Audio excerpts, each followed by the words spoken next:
itu satu tetap ujinya. Ya, satu. Ya. Baik, baik. Oke. Sudah ya? Ya. Baik, kalau gitu terima kasih banyak. Terima kasih banyak, kasih. Pak. Silakan menikmati. Bismillahirrahmanirrahim. Terima kasih banyak. Besok jangan lupa jam 2 siang ya untuk pra-assessment. Baik, Assalamualaikum Pak. warahmatullahi wabarakatuh. Waalaikumsalam. Waalaikumsalam. Terima kasih, Pak Tri. Sama-sama, Brother. Baik. Assalamualaikum warahmatullahi wabarakatuh. Waalaikumsalam warahmatullahi wabarakatuh. Alhamdulillah udah tegang sampai ada kabar gembira. Ya, saya akan ikut berdoa semuanya berjalan lancar buat Bapak Ibu Amin. semua. Amin. Ya. Jadi sesuai tadi masukan dari Pak Tri, ya pokoknya siapkan saja sebisanya, semaksimal mungkin langsung upload aja gitu ya. Bapak Ibu, hari ini sesi 10 adalah sesi terakhir dengan unit kompetensi mengenai sistem informasi manajemen. Ya, biasanya itu satu paket dengan layanan administrasi pegawai. Gitu. Jadi sebenarnya sih sesi 10 ini adalah unit kompetensi yang sifatnya teknis sebenarnya. Karena menyangkut lebih ke tata usahaan ya, dan mungkin kalaupun ada yang agak advance itu adalah sistem informasinya. Gitu ya. Sistem informasi sebenarnya berfungsi sebagai alat bantu ya untuk layanan administrasi yang lebih baik. Berhubung sekarang juga memang hampir nggak ada perusahaan yang tidak menggunakan teknologi informasi, gitu ya. Jadi itu menjadi satu hal yang lumrah diterapkan ya, bahwa pengelolaan data dan informasi pun menggunakan sistem informasi atau software-software yang setidaknya khusus ya untuk bidang SDM. Bapak Ibu udah dapat materinya belum ya? Apakah materinya sudah dapat? Yang 9 ya, Pak ya? Materi yang 9 10, materi 10. 10 ya. Materi Sudah ada di GCR, Pak. Di GCR ada. Nah, kalau nggak saya bisa ini postingkan di grup aja ya. Ya.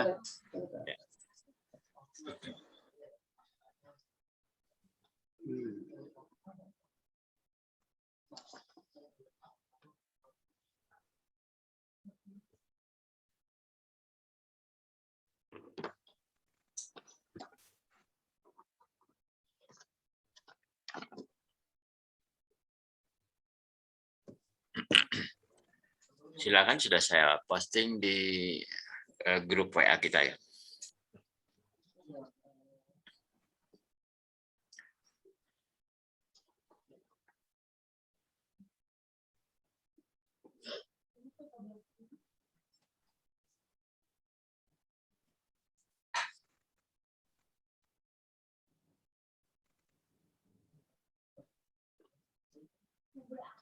Baik, sudah kelihatan ya. Udah, Pak. Jadi ini adalah satu paket sistem informasi dan layanan administrasi.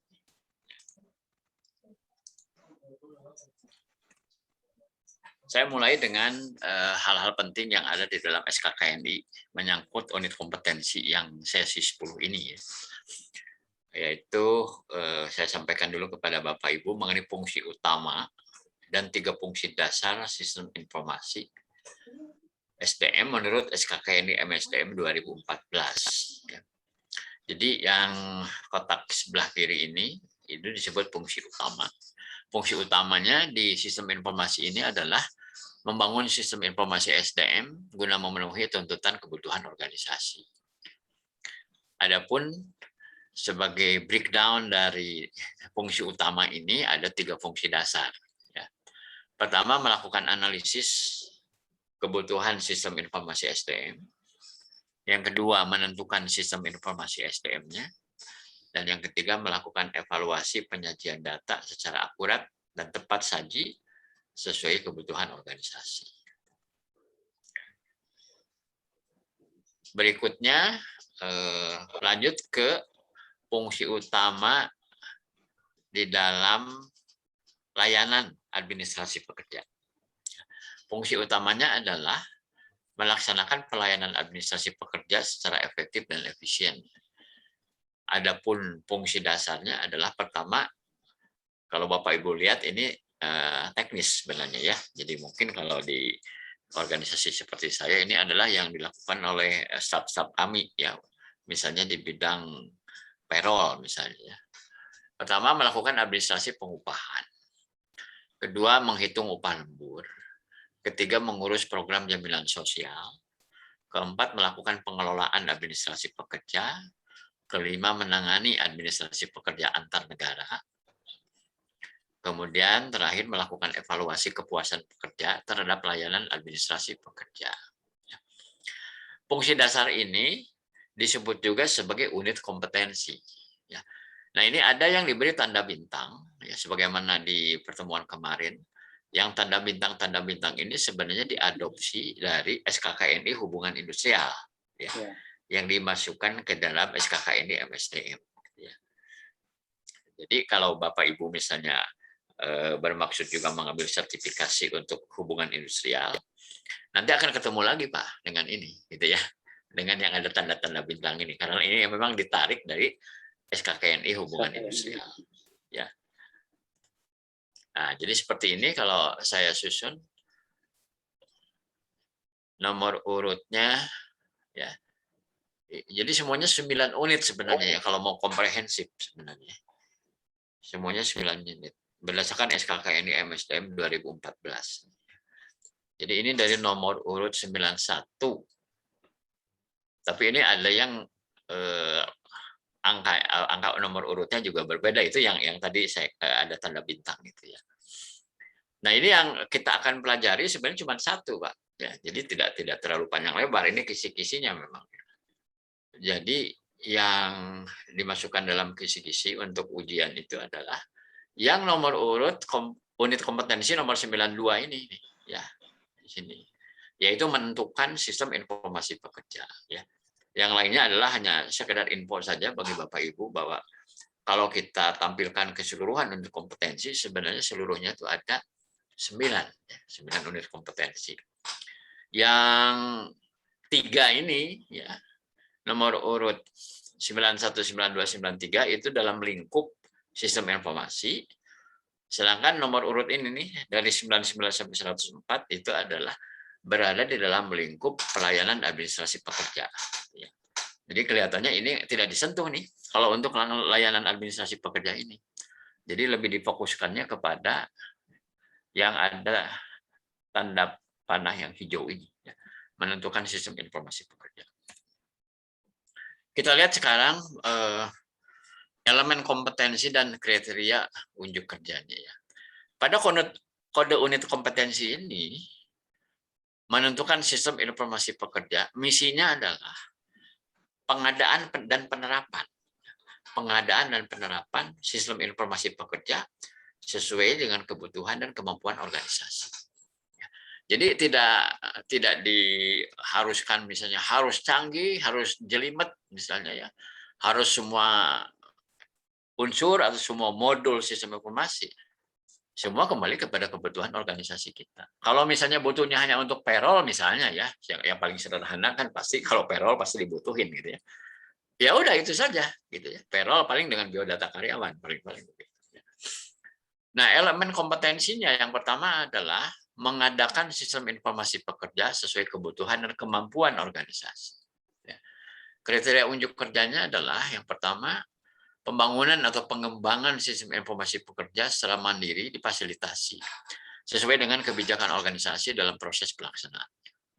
Kemudian yang kedua, kebutuhan pengadaan perangkat sistem informasi pekerja direkomendasikan sesuai kemampuan dan kebutuhan organisasi.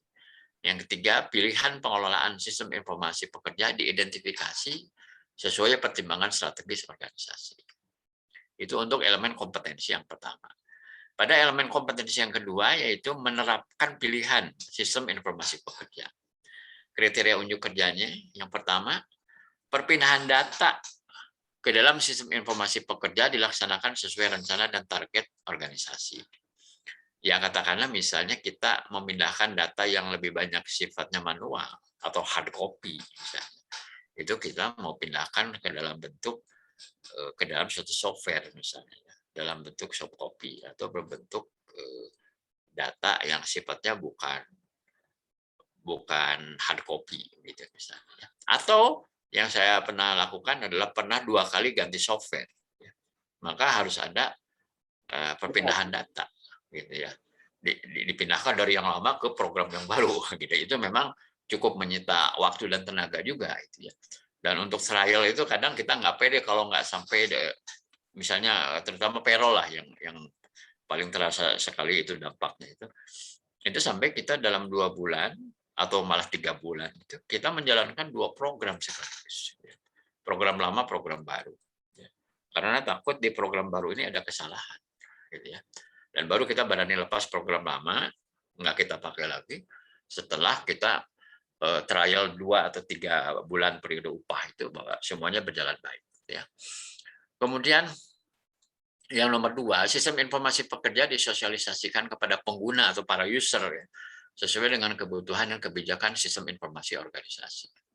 Yang ketiga, penerapan sistem informasi pekerja dimonitor kemampuan sistemnya, kemudahan pengambilan data dan efektivitas penggunaannya sesuai dengan sasaran dan kebijakan sistem informasi organisasi. Dan memang pada prakteknya di lapangan, yang namanya revisi-revisi ya sebagai tindak lanjut dari feedback dari user itu selalu ada gitu ya. Sampai kemudian user melihat bahwa ini sudah cukup acceptable ya. Ini kalau saya tampilkan dalam bentuk display dari kriteria unjuk kerja. Jadi sebenarnya ini sekuen juga sebenarnya, urut-urutan sebenarnya. Hanya tampilannya aja ini secara skema begitu ya. Ini untuk yang elemen kompetensi yang pertama. Sedangkan ini adalah elemen kompetensi yang kedua. Jadi kalau kita merujuk kepada apa yang dituangkan di dalam SKKNI unit kompetensi ini sebenarnya sederhana. Ya. Jadi sebagaimana saya sampaikan tidak harus sistemnya canggih dan jelimet, gitu ya. Tapi semua kembali kepada kebutuhan dan kemampuan perusahaannya, gitu ya. Jadi ini mengandung pengertian bahwa katakanlah 2-3 tahun mendatang timbul kebutuhan baru misalnya ya, maka bisa saja sistem informasi tersebut di-upgrade ya, ditingkatkan sesuai dengan kebutuhan yang berkembang gitu, seiring berjalan waktu gitu ya. Learning objektifnya kalau saya simpulkan cuma ini adalah versi yang 2020 gitu ya. Jadi sebenarnya banyak kesamaan juga sebenarnya, intinya adalah merumuskannya. Hanya kalau untuk di versi yang ini sebenarnya sederhana karena cuma 1 unit kompetensi ya. Ini saya lewat saja, ini urut-urutannya, step-stepnya ya, dari mulai merumuskan sampai pengkinian data sistem informasi.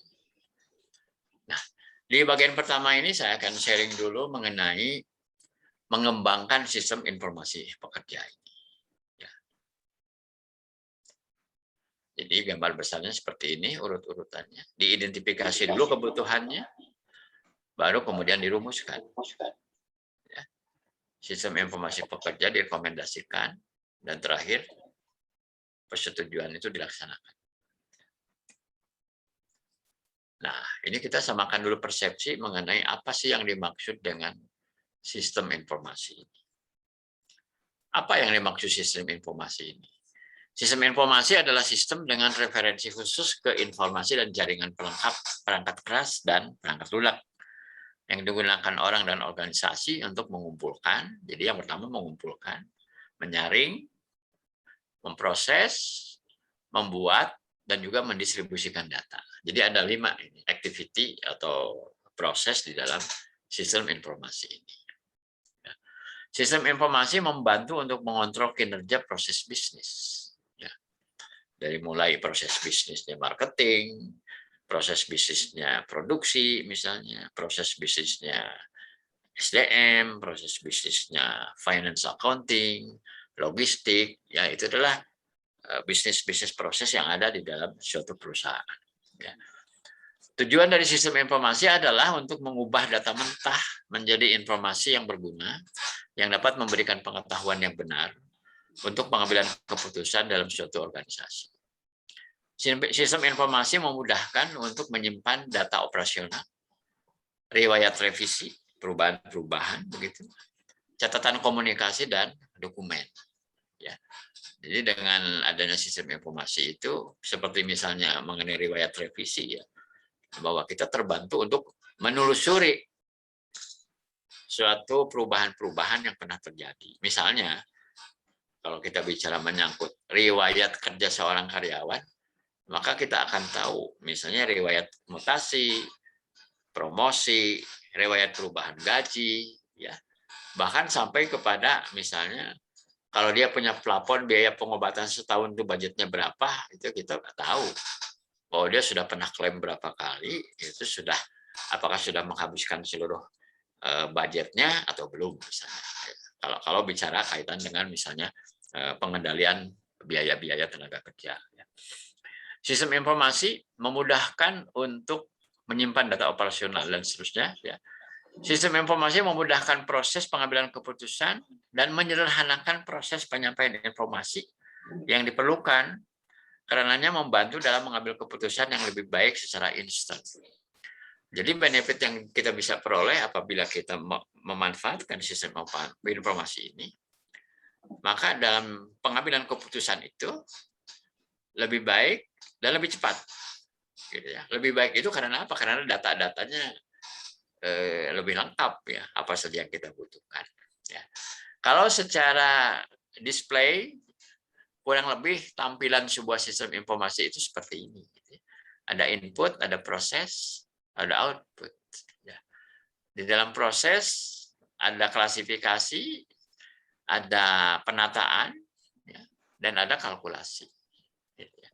Saya ambil contoh misalnya mengenai proses pengupahan misalnya, karena itu yang paling populer dan paling banyak dibutuhkan ya di dalam sistem informasi SDM itu payroll terutama. Ya. Input, misalnya input apa? Input data tentang kehadiran dan ketidakhadiran misalnya gitu ya. Kemudian kalau ketidakhadiran atau absen itu perlu juga input tentang alasan absen apa. Karena itu akan berakibat kepada apakah dia itu tetap dibayar atau tidak upahnya. Itu contohnya misalnya input ini ya. Dan dengan bantuan alat input yang relatif modern, itu input by keyboard mungkin sudah tidak diperlukan. Saya ambil contoh misalnya lapor kehadiran dengan finger scan gitu ya. Daripada dengan misalnya apa? Kartu ketokan. Kalau dulu kan di pabrik itu pakai kartu ketokan gitu ya. Nah, itu kan harus dipindahkan dulu gitu. Karena itu manual. Gitu. Tapi kalau dengan finger scan, masuk kerja jam 8, karyawan scan. Pulang jam 5, karyawan scan. Ya. Data-data itu sudah masuk ke sini. Ya. Ke dalam database. Ya. Tinggal untuk yang absen itu berarti blank dia itu. Ya. Tidak ada lapor kehadiran. Maka ya harus ada tebusan ya dari atasannya. Kenapa dia tidak hadir? Gitu ya. Apakah sakit? Apakah ngambil cuti atau dan sebagainya. Ya. Nah kemudian diproses lah. Prosesnya adalah proses klasifikasi, penataan dan kalkulasi. Ya. Outputnya adalah kalau bicara payroll, outputnya adalah daftar upah. Gitu ya. Bisa dua daftar upah secara per departemen misalnya, ada juga yang namanya slip ya atau struk upah, slip upah gitu, itu bisa dikeluarkan dari sini ya. Jadi contohnya begitu ya. Nah, di tengah-tengah di dalam sistem informasi ini juga ada subjek-subjek lain gitu ya, stakeholders ya katakan demikian ya. Ada supplier, ada customer, ada agen-agen pengatur, instansi yang mengatur, kemudian ada pemegang saham dan ada competitors. Gitu ya. Ini kalau secara bahwa ini adalah sebuah perusahaan dikelilingi oleh banyak stakeholders. Ya. Dan kemudian juga ada feedback di sini ya untuk melakukan koreksi-koreksi. Gitu ya. Kurang lebih kalau display secara simpelnya bahwa sebuah sistem informasi itu kurang lebih seperti ini. Ya. Di dalam sistem informasi itu terdapat 5 komponen yang penting. Komponen pertama adalah hardware. Kalau kita bicara hardware misalnya, kalau kaitan dengan pengelolaan data karyawan, kita mulai dengan apa? Misalnya mesin finger scan. Karyawan masuk, scan sidik jari, kemudian datanya masuk langsung ke server, ya contohnya. Kemudian kedua, apalagi hardware-nya ya unit PC, ya komputer-komputer office yang ada di user-user, ya. Apakah itu di tim HR personalia ataupun di departemen lain yang memang ada kaitan dengan proses itu. Saya ambil contoh misalnya di produksi pun, kalau upah kita berbasis output, maka di sana pun ada orang yang harus menginput data hasil kerja, ya, dan itu connect, ya, dengan user di tim payroll, gitu ya. Kemudian software atau perangkat lunak yang kita pakai, apakah kita mendevelop sendiri softwarenya atau kita beli yang sudah jadi, gitu, misalnya. Ya. Kemudian berikutnya data, ya. Data yang sehari-hari memang harus masuk adalah data jam masuk karyawan dan jam keluar karyawan itu melalui scan sidik jari, itu data. Ya. Kemudian mengenai kategori absen, itu data. Yang berikutnya adalah prosedur. Ya. Tentu proses ini semua tuh nggak akan jalan kalau tidak ada rujukan prosedurnya. Ya. Kemudian yang berikutnya people-nya. People-nya itu adalah terutama para user, ya. Mereka yang memang bersentuhan langsung dengan sistem informasi ini. Cuman ada satu yang perlu saya tambahkan karena ternyata belum masuk di 5 komponen itu, yaitu jaringan. Yang saya masukkan nomor 6 lah, jaringan atau network-nya. Dan sekarang kan sudah menggunakan jaringan bukan cuma internal organisasi, gitu ya, tapi sudah dengan memanfaatkan internet itu bisa terkoneksi ke seluruh dunia, gitu ya, sehingga pertukaran data itu bisa dilakukan dengan cepat, dan itu hanya bisa dilakukan kalau ada jaringan. Ya. Jadi itulah kalau kita lihat komponennya. Sehingga kalau dilihat di sini, siapa saja sih orang-orang yang harus terlibat, ya, di dalam mengurusi sistem informasi ini. Ya, sekarang kita bicara sistem informasi SDM. Apakah itu hanya melibatkan orang-orang HR department? Ya, nggak mungkin, ya, kalau nggak melibatkan yang lain. Ya. Ya, bicara hardware software berarti ini akan melibatkan IT, ya, departemen IT. Kemudian mengenai prosedur misalnya akan melibatkan departemen sistem, ya, yang peranannya adalah memang memfasilitasi kita untuk menyediakan prosedur-prosedur, flowchart, SOP, ya. Ya. Kemudian kalau people adalah ya bicara pelakunya, bukan hanya tim payroll misalnya, ya, yang ada di HR, tapi juga semua yang terkait. Ya. Kebetulan kalau di tempat saya sendiri bahwa orang produksi juga banyak terkait, administrasi produksi, karena menyangkut data output hasil kerja itu harus masuk.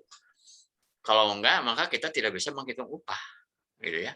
Karena untuk operator produksi di kami itu basisnya basis hasil, ya, bukan basis waktu. Ya, kalau basis waktu kan seperti karyawan harian, karyawan bulanan, gitu ya. Nah, tapi karena kami masih menggunakan basis hasil, dan ya itulah memang ya policy-nya, gitu. Jadi sehingga orang produksi pun harus berperan untuk menginput data-data tersebut. Ya. Nah, kemudian kalau secara hierarki, pada setiap level itu ada subsistemnya, gitu ya, dari keseluruhan sistem informasi ini. Ya. Jadi kalau kita berangkat dari level yang paling rendah, misalnya para operator atau data entry, gitu ya. Ini masuk di dalam wilayahnya transaction processing system, ya. Jadi menyangkut transaksi input data kayak gitu ya. Transaction processing system ini digunakan oleh para pekerja untuk laporan yang sifatnya basic, gitu ya. Ya, kalau di HR itu kan misalnya kita terima karyawan baru, ya berarti biodatanya mesti diinput, gitu. Sudah diinput akan keluar NIK-nya, nomor induk karyawannya, sehingga kemudian kita bisa eksekusi untuk mencetak ID card misalnya. Ya. Kemudian berikutnya mengenai payroll, gitu. Ya, misalnya tentang data alasan ketidakhadiran, gitu ya, karena untuk yang hadir itu sudah dilakukan sendiri oleh karyawannya dengan menggunakan finger scan, gitu ya. Di level kedua ada yang disebut manajemen information system, ya. Jadi manajemen information system ini digunakan oleh para manajer untuk efisiensi operasional. Ya. Di level berikutnya adalah decision support system. Ya. Jadi decision support system ini digunakan oleh para senior manager untuk pembuatan keputusan. Ya. Dan pada tingkat puncak ada yang disebut executive information system, digunakan oleh para eksekutif untuk keputusan-keputusan strategis. Makin ke atas sebenarnya makin jumlah datanya itu akan makin sedikit, tetapi makin strategis. Gitu. Dan itu dibutuhkan untuk orang-orang di level ini untuk peranannya masing-masing. Ya. Nah, kemudian kita lihat bahwa proses HR itu kan dan kaitan dengan sistem informasi SDM sendiri kan sebenarnya mengalami suatu evolusi, perkembangan sesuai dengan pertama adalah kebutuhan organisasinya, kedua kemampuan organisasinya, dan ketiga adalah dari sisi tuntutan eksternal. Sejauh mana tuntutan eksternal itu menuntut kita misalnya punya suatu subsistem informasi SDM itu yang sedalam apa ya atau seluas apa. Dan ini berkaitan dengan fungsi-fungsi ya, fungsi-fungsi di dalam manajemen SDM. Di sini dalam satu versi bahwa proses-proses SDM ini dibikin dalam 3 kategori gitu ya. Yang pertama itu yang disebut esensial. Jadi esensial itu apa?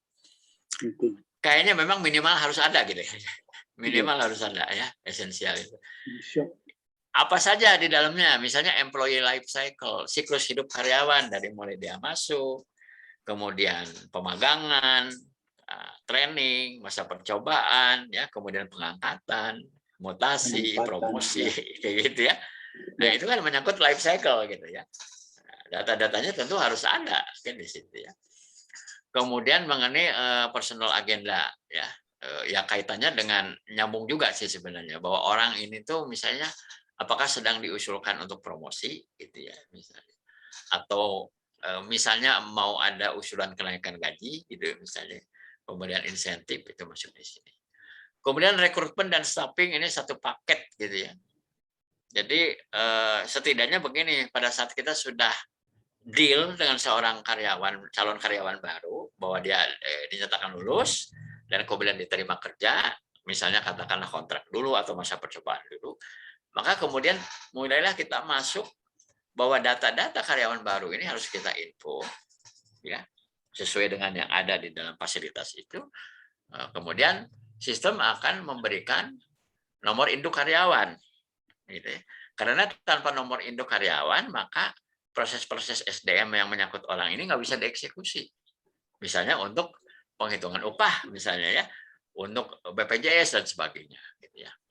Kemudian ini ya mungkin ada perusahaan-perusahaan yang memasukkan training-training wajib ini sebagai esensial. Misalnya apa? Training-training yang sifatnya wajib itu misalnya training tentang visi misi perusahaan gitu misalnya ya, tentang nilai-nilai perusahaan ya. Itu yang sifatnya soft gitu ya. Kemudian apalagi misalnya kalau perusahaannya cukup berisiko tinggi dari sisi safety, maka training tentang keselamatan kerja itu diwajibkan gitu ya. Dan itu harus terekod dengan baik ya. Termasuk health and safety. Ya, health and safety ini ya terutama si perusahaan-perusahaan yang memandang K3 itu harus dikelola dengan serius karena menyangkut katakanlah misal pelaporan gitu ya, pelaporan angka kecelakaan dan sebagainya. Health and safety itu masuk ya. Tapi mungkin perusahaan lain untuk yang mandatory training health and safety bisa saja ini tidak masuk di esensial ya. Tapi mungkin masuk di kotak yang kedua, di kotak advance gitu ya. Kalau mengenai employee life cycle, personal agenda di dalam juga ada payroll, rekrutmen staffing itu sudah pasti kayaknya fardu ain gitu ya, nggak mungkin nggak ada gitu ya. Bicara merekrut karyawan dan membayar karyawan itu sudah pasti gitu kan. Nah di level 2 advance mulai masuk gitu ya mengenai kebijakan pembayaran gaji ya, kemudian insentif misalnya, talent acquisition, perencanaan tenaga kerja, Hire analytic, ini ada advance ya, hire analytic ini. Kemudian talent development. Yang berikutnya ini naik lagi levelnya, yaitu kepada kategori kompetitif. Jadi di sini sudah mulai menggarap yang namanya rancangan organisasi, perencanaan suksesi, HR big data, wah ini makin advance gitu ya. Kemudian kebijakan-kebijakan retention, ya, bagaimana mempertahankan karyawan. Kemudian key employees, ya. Ini berkaitan dengan succession planning juga, key employees, orang-orang kunci siapa saja yang teridentifikasi. Sampai EHR, EHR itu artinya transaksi-transaksi yang secara elektronik atau secara virtual, gitu ya. Saya ambil contoh misalnya slip upah itu tiap bulan itu harus di print out. Ya. Saya kira sekarang mungkin sudah nggak perlu print out ya. Karyawan kan sudah bisa mengakses di portal yang disediakan dengan akses user yang khusus. Dia bisa capture sendiri gitu slip upahnya. Dia gajian tanggal 25 misalnya. Ya pertama apakah duitnya udah masuk apa kagak ya tinggal diperiksa aja di M-banking gitu misalnya. Kan ketahuan uangnya udah masuk atau belum. Kemudian slip upahnya dia bisa ambil gitu sendiri di situ. Kemudian kalau dia misalnya tidak bisa kerja ya, misalnya ada keperluan mendadak yang sifatnya darurat ya. Dia tinggal buka webnya perusahaan, masuk kepada fasilitas yang disediakan, dia bisa langsung memberikan pelaporan di situ. Ya. Jadi itu contohnya bahwa pengelolaan kepegawaiannya sudah bersifat digital gitu. Ya. Nah ini tahapan-tahapannya. Ya. Berikutnya apa itu sistem informasi SDM ini? Ya. HRIS atau Human Resource Information System adalah sistem yang digunakan untuk mengumpulkan dan menyimpan data tentang karyawan organisasi kita. Sistem informasi SDM atau HRIS ini adalah perangkat lunak yang menyediakan penyimpanan terpusat dari data master karyawan yang dibutuhkan oleh kelompok manajemen sumber daya manusia atau HRM untuk menyelesaikan proses inti sumber daya manusia. Dalam beberapa hal, HRIS ini dapat dianggap sebagai database informasi karyawan yang cerdas, gitu ya, karena kita bisa memperoleh data yang kita butuhkan, informasi yang kita butuhkan dengan cepat dan akurat. Ya. Ini misalnya dia bisa memiliki subsistem untuk semua fungsi dari mulai perekrutan, manajemen kinerja, pembelajaran dan pengembangan, dan banyak lagi sesuai kebutuhan. Ya, mau sampai mana, gitu ya. Nah, tapi setidaknya karena sekarang beberapa instansi terkait pun itu sudah menyediakan layanan yang sifatnya online. Saya ambil contoh misalnya tentang BPJS. BPJS Ketenagakerjaan maupun BPJS Kesehatan. Untuk misalnya pembayaran premi, pendaftaran karyawan baru sebagai anggota BPJS itu semua bisa dilakukan melalui sistem ini. Ya. Jadi artinya ada keterkaitan kan antara sistem di perusahaan dengan sistem yang ada di BPJS sana, gitu ya. Itu yang pertama misalnya. Yang kedua apalagi? Misalnya dengan Disnaker. Disnaker juga kan sekarang atau Departemen Kementerian Tenaga Kerja juga sudah menyediakan layanan-layanan online itu, ya. Apalagi sekarang dengan adanya Peduli Lindungi juga masuk lagi juga kan, gitu ya. Kementerian Kesehatan kan, karena kaitan dengan COVID ini. Ya. Kemudian yang lain apa? Misalnya perpajakan, Pak. Perpajakan. Ya, misalnya setiap tahun kita kan harus bikin laporan SPT itu, Pak. Dan itu ternyata dokumen kita sudah ada gitu. Jadi oleh orang pajak kita memang sudah dimasukkan. Jadi ya kalau kami misalnya sudah nggak perlu lagi memasukkan angka-angka ya, karena sudah langsung ada di sana datanya. Berarti kan itu sudah ada link, link antara sistem di kita dengan yang ada di kantor pajak, gitu. Ya, itu contohnya. Ya. Jadi makin banyak hal-hal yang dibikin secara online atau digital itu, maka ada interkoneksi yang banyak sekali gitu, antara perusahaan kita sendiri dengan organisasi atau institusi yang ada di luar, begitu. Ya. Jadi kayaknya memang udah nggak bisa lagi misalnya bohong-bohongan gitu ya, sistem pelaporan gitu ya, karena sangat transparan gitu, terbuka. Berikutnya ini bicara evolusi, ya, perkembangannya, ya. Jadi ini versusnya itu antara masa lalu dengan masa datang atau yang saat ini harusnya terjadi, ya. Jadi memang ada satu orientasi yang bergeser gitu ya. Jadi kalau kita bicara evolusi dalam sistem SDM itu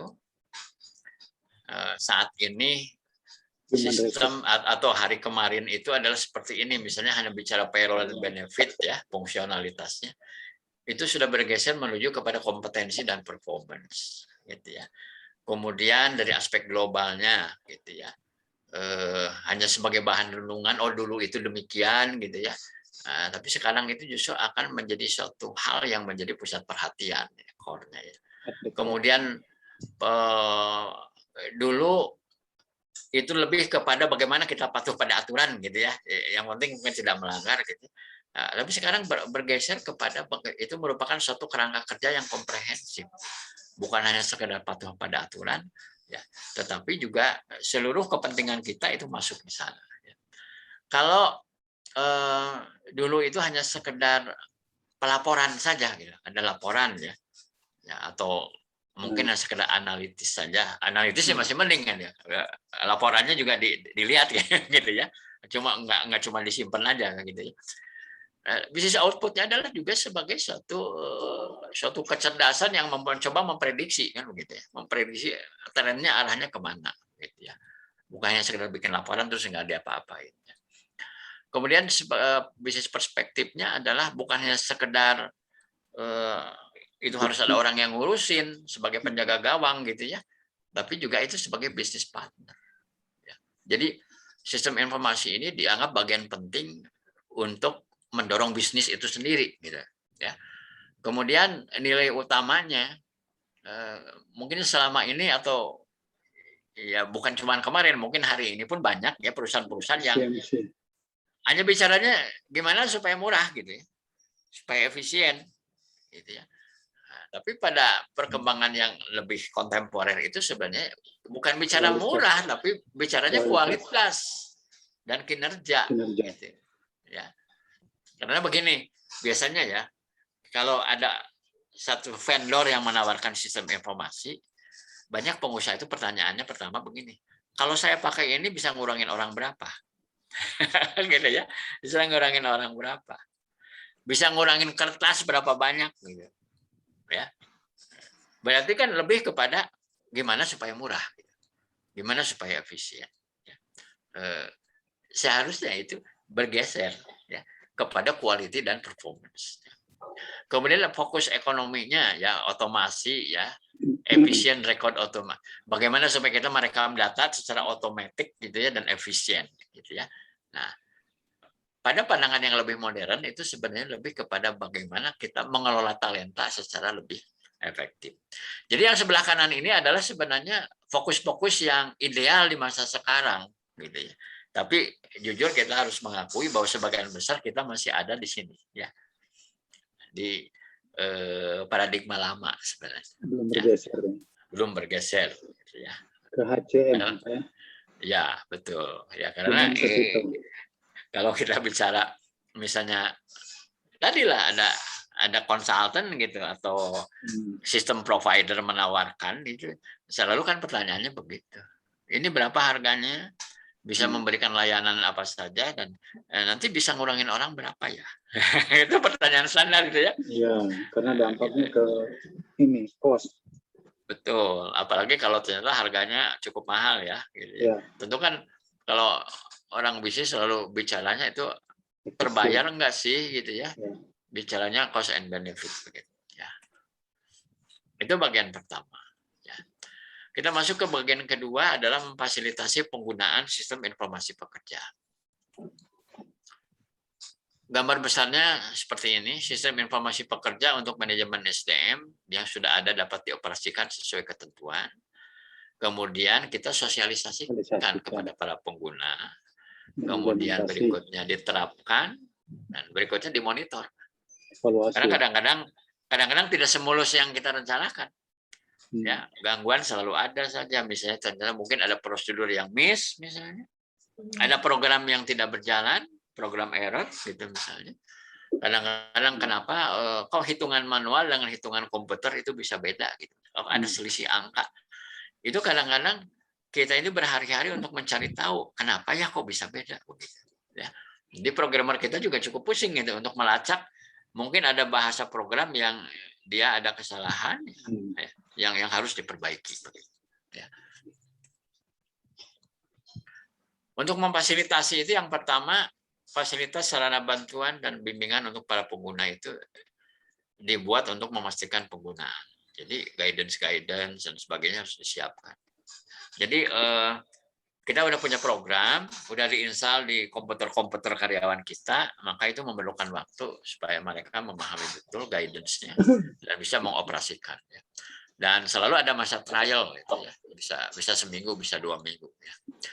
Berikutnya ini untuk evaluasi dan perbaikan itu diperlukan juga semacam survei layanan penggunaan sistem informasi yang dilakukan secara periodik sesuai kebutuhan organisasi untuk evaluasi. Ya. Berikutnya untuk pengkinian data, ya, pengkinian data sistem informasi pekerja. Setiap perubahan data atau informasi pekerja yang sudah mendapat persetujuan itu dimasukkan ya atau mengalami entry data di sistem informasi untuk pembaharuan dan pengkinian. Ya. Misalnya begini, karyawan yang semula itu masih lajang kemudian dia menikah. Ya. Itu kan harus diupdate. Yeah. Setidaknya kan itu akan berdampak kepada tanggungan BPJS gitu ya. Kemudian misalnya mengenai PTKP PPH pasal 21 misalnya. Yeah. Kan kalau enggak kan nanti enggak valid gitu kan, dan dia pasti merasa dirugikan kan gitu ya, pengkinian. Terus berikutnya tahun depan dia punya anak gitu ya. Nah, maka itu berkembang, Pak. Itu yang disebut employee life cycle itu kan seperti itu ya. Dan dokumen-dokumen itu kan tentu harus kita verifikasi dulu ya, dokumen pendukungnya, baru kita bisa eksekusi untuk perubahan-perubahan data. Gitu ya. Setiap ada perubahan dan pengkinian data pekerja di sistem informasi pekerja perlu diverifikasi untuk memastikan akurasi informasi dan perlu didokumentasikan. Ya. Makanya kita ini orang-orang HRD itu termasuk orang-orang kepo gitu ya. Oh kamu udah menikah ya? Mana itu surat nikahnya? Gitu ya. Nah, itu kartu keluarganya udah dipisah belum dari orang tua kamu gitu ya. Istri kamu udah dicantumkan belum di situ. Hal-hal yang kayak gitu, Pak. Tapi ya karena kan itu juga untuk karyawan masalahnya gitu ya, bukan kita memang hobinya kepo gitu ya. Karena itu adalah keniscayaan, memang kita harus melakukannya seperti itu gitu. Ya. Pak Dadang. Ya, silakan. Kalau tadi kan pemutakhiran data ya, biasanya kalau kita update data itu adalah yearly basis. Jadi 1 tahun sekali. Itu in case ada seperti yang Bapak tadi sampaikan, kalau dari jadi single menjadi double, memang setiap karyawan diminta selalu updated ya Pak. Maksudnya kita memang updated karyawan itu setiap 1 tahun sekali. Tapi manakala itu ada case-case tertentu yang seperti yang tadi Bapak sebutin, dari single menjadi double, karena itu pengaruhnya juga banyak seperti yang tadi Bapak sampaikan, bahwa ada berhubungan dengan BPJS, berhubungan dengan pajak, kemudian berhubungan dengan medical. Nah, itu biasanya kita memang seperti yang punya Bapak kan HRIS sistem nih, kita updating itu memang tersendiri dari terpisah gitu Pak. Apa kan Pak ya? Itu kita masukkan bahwa setiap perubahan data itu mereka wajib lapor, Pak. Itu aja sih intinya. Ya. Memang setiap karyawan harus wajib, in case dia nggak ngelapor, konsekuensinya nanti kadang tuh begini. Gitu, betul. Ya, karyawan tuh kadang-kadang begini. Memang banyak yang malas melapor, Pak.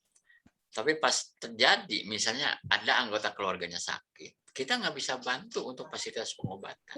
Nah, kamu belum lapor. Aduh. Gitu kan? Betul, Pak. Maka ada ya memang kita harus cerewet juga informasikan. Itu setiap perubahan data itu kalian lapor. Kirimkan dokumen pendukungnya ya. Supaya sebenarnya kita membantu juga melindungi hak-hak mereka sebenarnya kan begitu ya.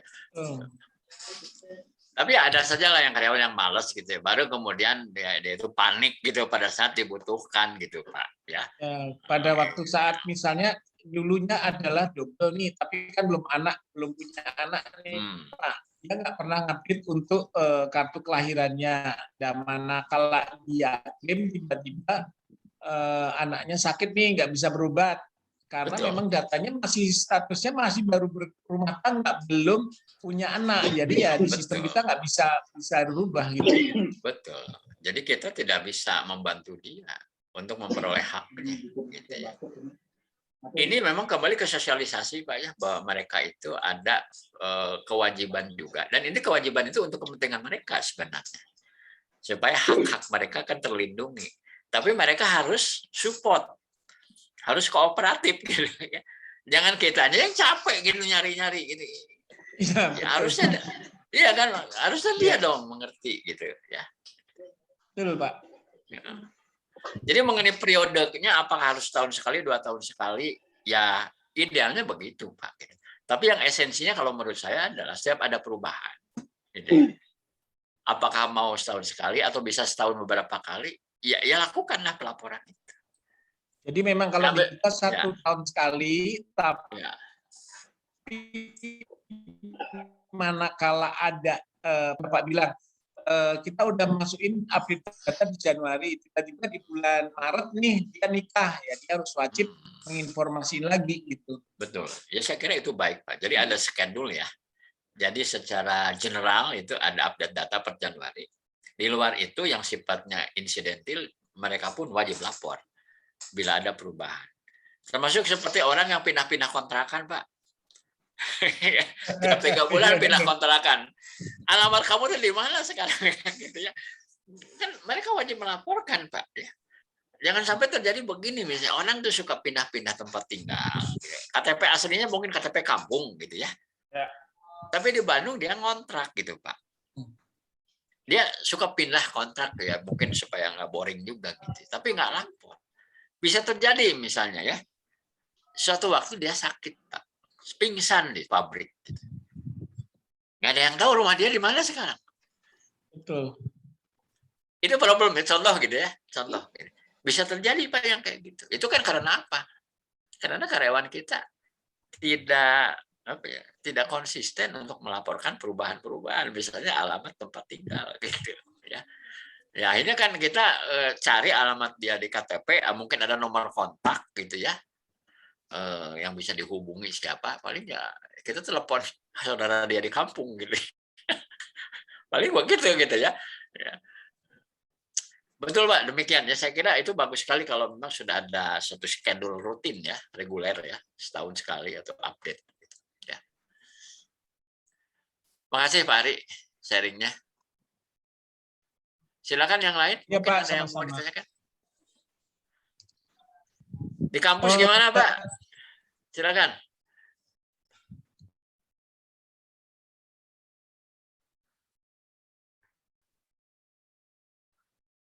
Di universitas gimana Pak? Pak Oni bisa sharing barangkali atau Pak Fidayat? Pak Fidayan, silakan. Oke. Kalau seperti yang kalau kita lihat di perusahaan ini Pak Dadang ya, Ya. di perusahaan itu kan ada bagian-bagian kan, berarti kan standar kan, ada bagian keuangan, ada bagian SDM, pemasaran dan sebagainya standar barangkali. Nah, di sini sistem informasi HR ini SDM merupakan bagian terpisah atau terintegrasi dengan sistem informasi keseluruhan, kan berarti kan bagian lain juga lebih bagus dalam perusahaan ya, terutama dalam perusahaan ya. Itu juga ada sistem informasi produksi, ada sistem informasi pemasaran dan sebagainya. Jadi sistem informasi SDM ini merupakan salah satu bagian dari sistem informasi manajemen secara keseluruhan barangkali ya Pak Dadang ya. Mungkin tiap perusahaan berbeda dan tergantung skalanya ya Pak ya. Oh, tergantung skalanya ya. Tergantung skalanya. Kalau di tempat saya ya dengan jumlah karyawan total 10.000, kami belum merasa perlu membentuk unit kerja khusus.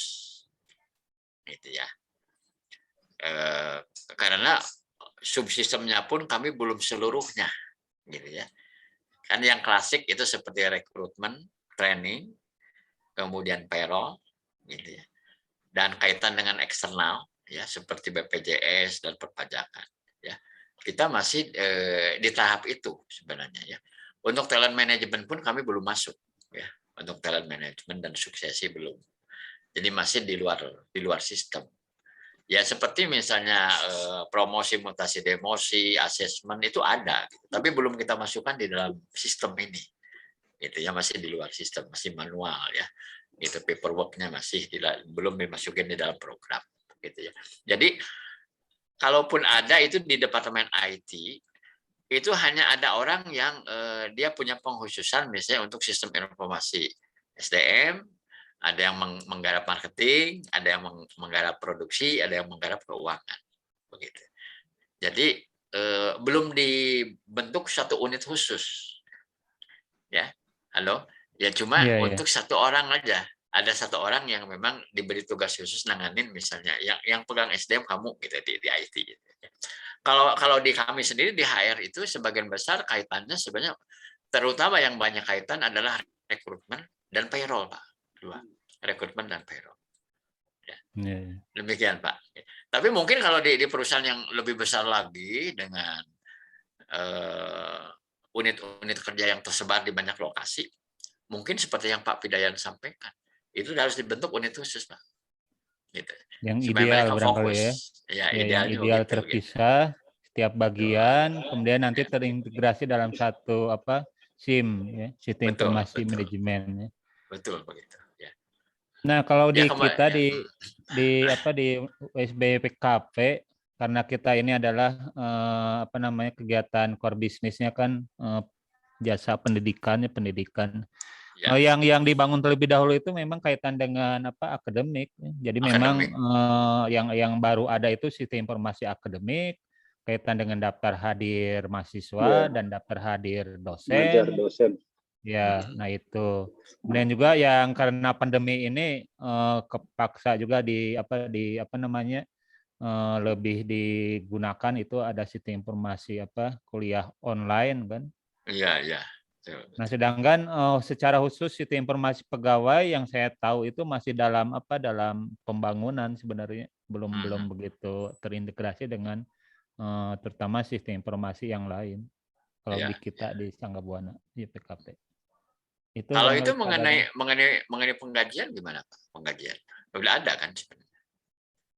Penggajian masih dalam Excel, sebenarnya tidak masuk dalam sistem. Belum di dalam software khusus ya, belum. Kedepannya yang saya tahu mau dimasukkan ke dalam sistem informasi kepegawaian, cuma masih dalam pembangunan sih. Itu agak repot kenapa pakai Excel kayaknya. Ya sekalipun Excel bisa dimaksimalkan sih kalau memang jago Excelnya gitu, bisa juga sih. Iya betul. Ya. Cuma jadinya itu tidak terkoneksi kan dengan sistem yang lain ya, subsistem yang lain. Terpisah. Ya, kedepannya memang ingin diintegrasikan sih, dikoneksikan dengan sistem informasi yang lain juga, terutama masuk ke dalam jaringan komputer kan, internet kan, sehingga bisa secara online kan. Iya. Ya. Itu barangkali sharingnya. Oke, terima kasih Pak Pidayan. Barangkali mau nambahkan Pak Oni. Boleh saya nambahkan, Pak? Ya, silakan Pak. Ya, Pak Riki, Pak Ketum. Ya. Jadi memang tadi saya menambahkan dari Pak Pidayan, kita memang membangun sistem informasi perguruan tinggi, Pak. Ya. Itu sistem informasi yang terintegrasi semuanya sebenarnya. Cuman dari situ ada subsistemnya sekarang yang sedang diprioritaskan dalam 1 tahun ini, yaitu sistem informasi keuangannya, sistem informasi akademik, dan kemudian berikutnya nanti sistem informasi kepegawaian sama sarana prasarana, Pak. Iya. Nah, memang tadi yang disampaikan kalau di Sangga Buana seperti itu, Pak. Ya. Jadi nanti terintegrasi dengan sistem yang lain-lainnya. hari kemarin kita bahas mengenai ada 2 jabatan fungsional dan jabatan struktural juga, itu merupakan pengurusannya sangat berbeda pengembangan karirnya, Pak. Nah, selama ini kan di Sangga Buana itu masih secara manual, tadi yang bilang dengan ada pakai Excel, ada database. Ke depan memang menjadikan sistem. Memang kalau dengan Excel, kalau sudah pakai Excel-nya makro, Pak, itu udah database-nya sudah cukup canggih juga untuk pengolahan database-nya, tapi semua orang dalam Excel database. Sebenarnya saya lihat di kampus di Sangga Buana itu baru sekedar dengan Excel terkait dengan, karena di dalam golongan gaji kita tuh kan ada gajinya, gaji pokok, gaji tunjangan kinerja, insentif yang terkait dengan absensi juga, Pak. Nah ini masih dihitung semi komputer dipakai Excel, jam kerjanya dan sebagainya. Cuman untuk absensi, daftar absensi sudah computerized, Pak. Sudah pakai tab di kayak ada sistem untuk perhitungan jam kerja, Pak. Fingerprint. Nah itu yang bisa dikerjakan. Bahkan ke depan mau direncanakan dengan mata, Pak. Corona apa ya istilahnya itu? Kornea. Oh ya, pasang iya. Itu pengembangan. Kayak di FBI itu. Retina mata. Retina mata. Ya. Oh, ya. Karena katanya sih nggak terlalu jauh, beda juga harga sensor untuk fingerprint sama retina, cuman retina lebih teliti gitu, Pak. Errornya jarang. Kalau ini kan masih sering cari error gitu. Tidak terbaca, Pak. Ini yang berkembang ke sana. Kalau yang di rumah sakit saya, Pak, itu sudah terintegrated semua, Pak. Baik dari kepegawaian, gaji dan sebagainya, pajak juga. Jadi memang kalau di sana updating data setiap tahun, setiap ada mau pembayaran THR, Pak. Dulunya tidak dibutuhkan. Kalau ini kalau misalnya THR datanya belum masuk, THR ditunda gitu. Maksudnya seperti itu diancamnya. Oh, ya, bagus juga itu, Pak. Nah, itu setelah beberapa tahun efektif, Pak. Sebelumnya memang kan jarang updating, kasih formulir suruh ini isi. Nah, itu jadi agak 99% di-update, Pak.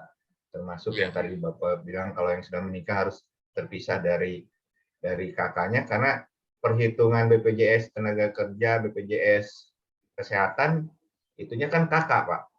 Iya, betul. Jadi memang diwajibkan kalau sudah kerja di situ harus terpisah supaya nanti tidak masalah di BPJS-nya. Jadi betul.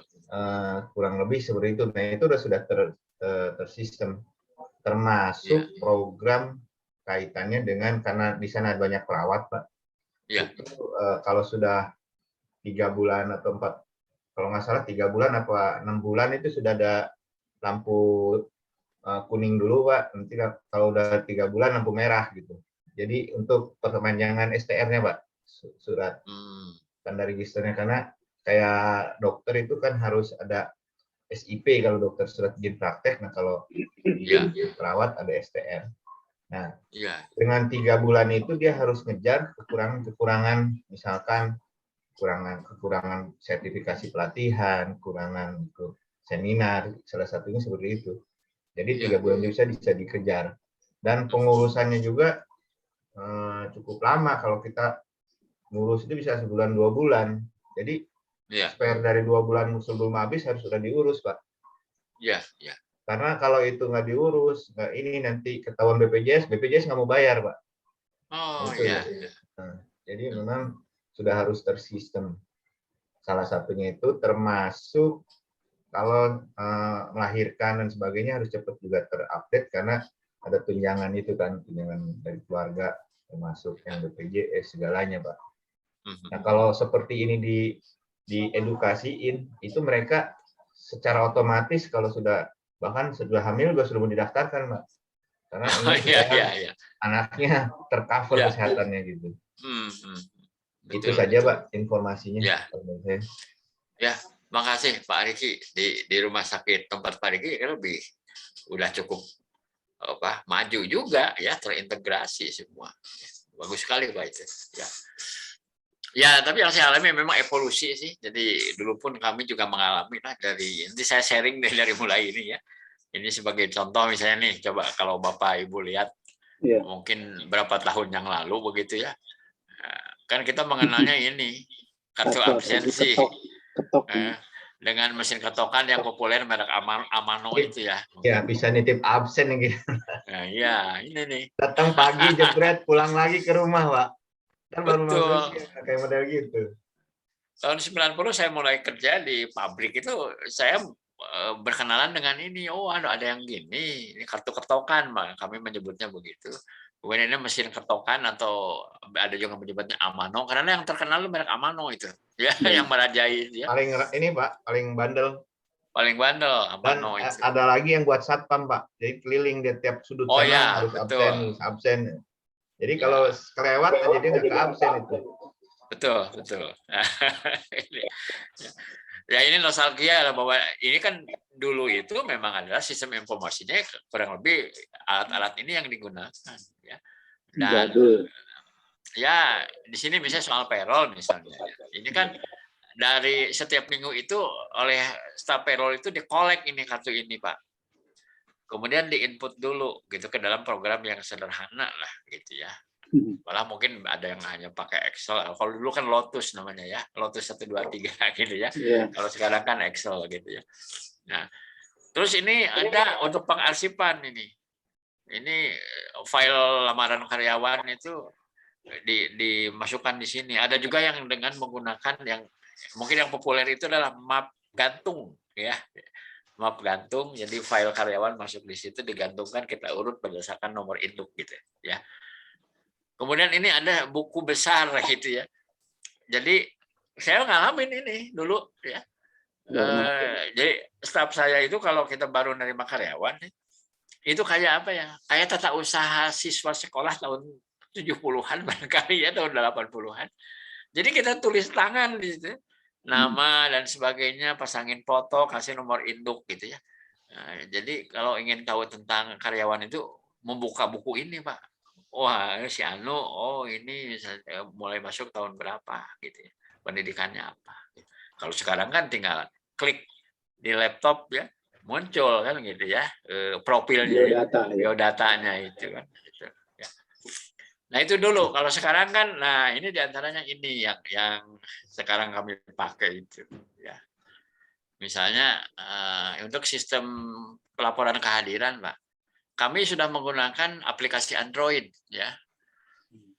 Jadi iseng-iseng boleh Bapak lihat masuk ke Play Store itu, absensi kardinal itu muncul ini. Terutama ini digunakan oleh sales promotion kami yang ada di departemen store di seluruh Indonesia gitu ya. Nah, ini sebenarnya dengan apa? Kami menggunakannya absensi online dengan foto selfie dan teknologi GPS. Kalau yang ada di office dan pabrik kami menggunakan finger scan ya, finger scan. Tapi karena ini kan jauh di berbagai lokasi seluruh Indonesia, maka kami menggunakan aplikasi ini. Jadi mereka itu seperti Peduli Lindungi lah. Kalau Peduli Lindungi kan dengan membaca barcode ya. Pada dalam radius tertentu, misalnya 50 meter dari titik yang ditentukan. Kami pun sama, kami menentukan misalnya counter dari outlet kita itu sebagai titik ya. Kemudian berikanlah toleransi biasanya 50 meter begitu ya. Jadi dia tidak bisa misalnya ngabsen atau melaporkan kehadirannya di rumah, itu nggak bisa. Jadi dia harus datang dulu ke lokasi kerja, aktifkan GPS-nya, ya, kemudian dia buka aplikasi ini, kemudian dia bikin foto selfie, ya. Jadi di sini kita menggunakan yang disebut geolocation, ya, geolocation GPS.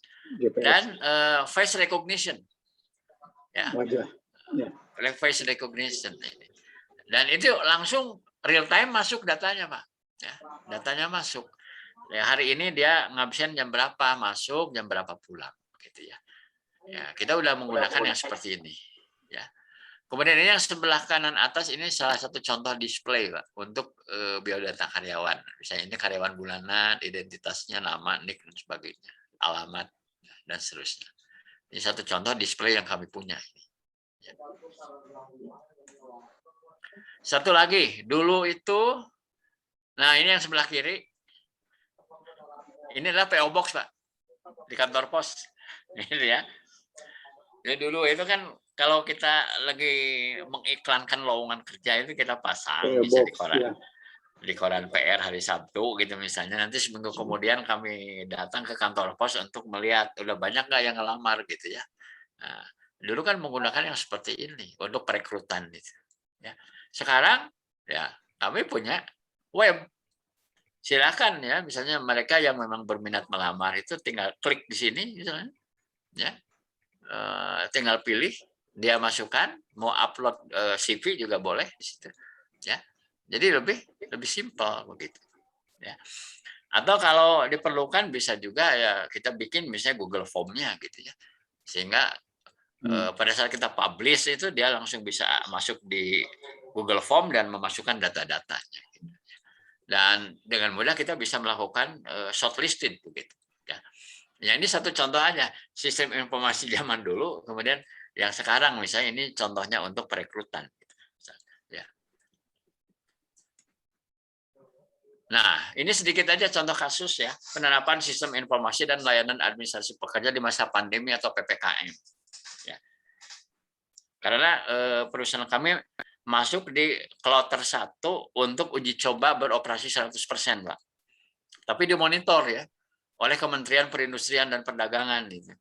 Ya harus menggunakan sistem yang disediakan yaitu Peduli Lindungi itu, Pak. Ya. Nah, aturan mainnya kan seperti ini, Pak. Yang boleh masuk kawasan industri itu usianya sekian, sudah vaksin minimal dosis 1, kondisi sehat, bukan kasus konfirmasi COVID-19, bukan kontak erat dari kasus konfirmasi COVID-19. Ya. Semua karyawan dan pengunjung kawasan industri wajib menjalani screening kesehatan digital sebelum masuk kawasan. Ya. Jadi nanti mereka yang sudah vaksin kedua itu barcode-nya warna hijau, Pak. Ya. Kalau sudah vaksin 2 kali itu. Boleh masuk kawasan industri, standar protokol kesehatannya hijau. Kemudian ada yang baru 1 kali vaksinnya dosis 1, ya, bukan kasus COVID dan bukan kontak erat, barcode-nya warna kuning. Boleh masuk. Ini masih boleh masuk, gitu ya. Tapi yang merah ini dia belum vaksin, ya, boleh. Atau termasuk kasus COVID, ada kontak erat. Ini barcode-nya warna merah. Tidak boleh masuk kawasan industri. Dan ini pun sebenarnya sama aja dengan yang diberlakukan untuk yang mau masuk mall, Pak. Ya kan? Dia harus membaca QR code ini. Ya, gitu ya. Nah, ini khusus untuk pengunjung. Ya. Kalau ini yang kuning sebenarnya kan masih boleh. Ya. Tapi kalau untuk pengunjung, misalnya ada tamu ke wilayah kami, ke kawasan kami, pabrik gitu. Jadi kalau pengunjung itu harus hijau gitu. Ya, harus hijau. Kalau kuning nggak bisa masuk gitu.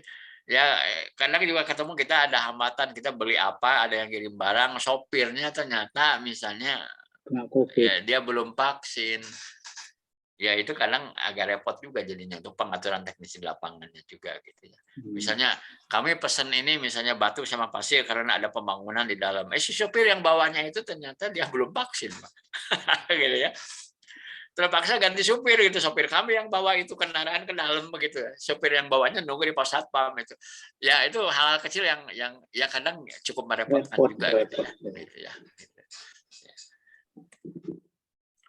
Nah, jadi kalau flowchart-nya seperti ini. Jadi karyawan datang, kemudian dia melakukan ini, install dulu aplikasi Peduli Lindungi, kemudian scan QR code, kemudian nanti karyawan mendapat QR code warna apa ditunjukkan ke petugas gitu, ya. Hijau boleh masuk kantor, kuning masih boleh, ya. Merah nggak boleh. Baru kemudian masuk ke periksa suhu dan menggunakan hand sanitizer. Jadi protokolnya seperti itu, Pak. Gitu. Yang memang ini kan diterbitkan oleh Kementerian Kesehatan ini, ya. Dan kami diaudit, Pak ini. Ya pelaksanaannya sudah berjalan dengan benar apa enggak ya, termasuk misalnya mengenai jaga jarak dan sebagainya, harus shifting dan sebagainya. Termasuk ini deklarasi sehat, Pak. Ya. Jadi kami juga bikin di aplikasi internal. Jadi setiap pagi sebelum berangkat itu saya masuk ke situ, bikin dulu deklarasi sehat. Bahwa saya dengan data ini dalam keadaan seperti ini. Sehat, tidak ada demam dan sebagainya. Ya. Klik, kirim. Gitu. Jadi memang sekarang akibat dari ketentuan ini, dari PPKM ini, dan diwajibkannya harus menggunakan aplikasi Peduli Lindungi, SOP-nya sudah ditentukan, jadi memang ada nambah kerjaan gitu ya, seperti ini. Gitu. Tapi ya mau bagaimana, daripada misalnya kita tidak bisa operasional ya perusahaan kita, ya kita harus mengikuti aja. Ya. Nah ini satu contoh, ini Peduli Lindungi itu ya, aplikasi ini. Ya. Ini perusahaan tempat saya, jadi ini saya check in, kemudian nanti pulang juga harus check out. Gitu. Ini contoh, ini kawasan mana? Ini masuknya di Kelurahan Citeureup, risiko sedang. Gitu ya. Ini contoh aplikasi, display aplikasi Peduli Lindungi. Ya. Demikian Pak tentang sistem informasi SDM dan kaitan dengan portofolio. Ini adalah beberapa yang Bapak Ibu siapkan saja. Yaitu pertama screenshot tampilan HRIS. Contohnya adalah yang ini Pak. Screenshot gitu. Ya ini screenshot juga kan gitu ya. Nah ini contoh screenshot. Ya ini kan mengenai biodata karyawan. Ini contoh screenshot. Ya. Terus apalagi ini untuk menambahkan print out salah satu fitur HRIS. Misalnya apa? Ya. Tapi bukan print out itu dalam artian cukup aja dalam bentuk PDF aja Pak ya. PDF saja. Salah satu fitur HRIS. Misalnya apa fiturnya? Misalnya daftar upah gitu ya. Atau slip upah gitu misalnya. Kalau cuti boleh nggak Pak? Boleh aja. Boleh Pak. Itu salah satu fitur HRIS. Kemudian hitungan lembur, CP biodata, ya ini bisa overlap juga ini dengan ini sebenarnya. Karena ini salah satu contoh ya biodata dan absensi. Pak, kalau hitungan lembur itu yang dimaksud kalkulasinya yang di HRIS atau hitungan lembur kalkulasi biasa aja? Ini yang muncul di HRIS itu Pak. Misalnya di situ ada fitur, misalnya mengenai ada fitur hitungan lembur gitu misalnya. Itu di screenshot aja gitu.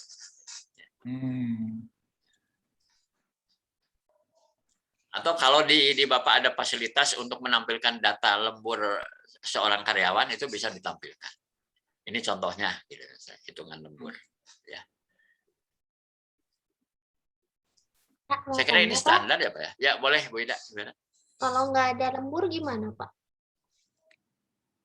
Oh di Ibu nggak ada lembur ya? Nggak ada. Oh kalau nggak ada ya nggak apa-apa. Nggak ada. Pak, si video data karyawan maksudnya? Ya, yang ini. Ini kan biodata ya, yang ini. Nama dan sebagainya kan. Ya, ini contoh kan tampilan biodata karyawan.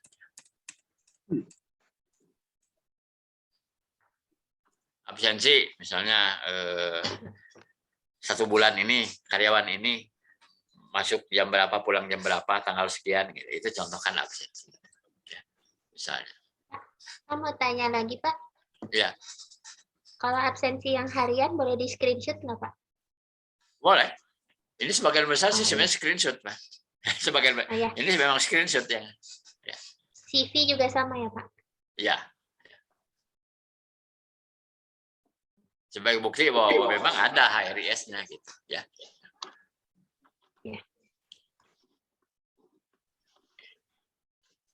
Gitu aja Pak, simpel aja. Maksudnya topik hari ini itu diantara dibandingkan topik yang lain ini lebih simpel ya. Apalagi di kita sudah ada ya kan, tinggal sebenarnya tampilin aja displaynya. Paling juga nanti kalaupun ini masuk di dalam yang mau diujikan, paling juga cuma ditanya gitu. Sekilas saja menjelaskan proses. Bapak Ibu silahkan kalau masih ada yang mau disampaikan atau ditanyakan mengenai sistem informasi. Boleh. Ini nggak Pak, harus menyangkut SDM atau kalau misalnya kalau susah dapat misalnya daftar mahasiswa boleh? Harus Absensi, SDM. Pak. Harus SDM ya. Karena ini sistem informasi SDM. Oh ya Pak. Terima Ya. kasih Pak. Tapi kalau absen kan sebenarnya kalau di tempat Ibu mungkin kan ada daftar hadir mahasiswa dan dosennya. Dosennya Ya. kan masuk juga gitu ya. Oh, Di HMD iya. itu bisa masuk gitu ya. Bisa ya Pak itu? Ya karena ada dosennya di situ kan Iya. gitu ya. Nah, Iya, kalau Pak. mahasiswa kan lebih merupakan customer gitu ya. Iya, iya. Ya. Terima kasih, Bisa Pak. di HMD bisa Pak. Daftar hadir mahasiswa dan dosen gitu. Baik. Silakan, mungkin ada hal lain yang mau didiskusikan. Pak, kalau Ya. HRIS-nya kita misalnya kayak absensi, sistem absensinya kan memang di sistem tapi nggak connect dengan payroll ataupun HRIS. Jadi ya untuk absensi ya absensi berdasarkan finger gituin Pak. Jadi spesial di finger tapi nggak terkoneksi dengan HRIS itu nggak apa-apa kan Pak ya? Nggak apa-apa. Cuma kalau menurut saya sayang Pak jadi kerja 2 kali ya.